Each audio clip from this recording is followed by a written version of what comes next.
Културата не прими симптоми на COVID-19. Ова е ставот на уметниците околу влијанието врз нивната работа.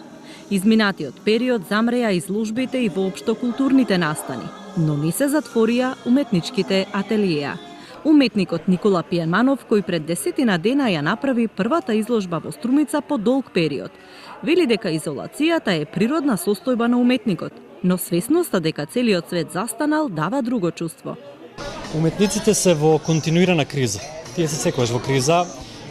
Мислам дека дури кризните моменти и моментите на да не звучи многу строго страдање им одговараат на уметниците и на нивната инспирација. Лошо е кога уметникот ќе се адаптира на светските услови, на светската благосостојба и мислам дека секојаш треба да има искрење, еден критички осврт, еден момент на запоставеност, на изолација. Затоа што само така уметникот ќе се пронајде себе си и само така може да ја пронајде вистината. Под поинакви околности, со протоколи и мерење телесна температура започна и 57-та меѓународна струмичка ликовна колонија. Поради корона ситуацијата, преовладуваат домашните уметници на најстарата од ваков вид манифестација во државата.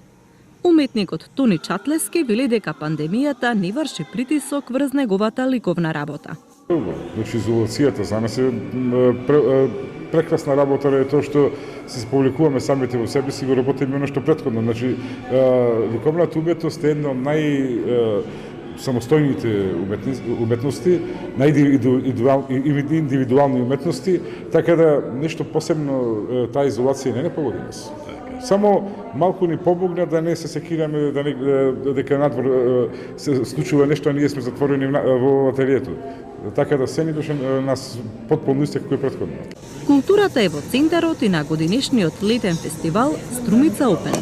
Најголем дел од настаните се посветени на книжевноста, но и на филмската уметност.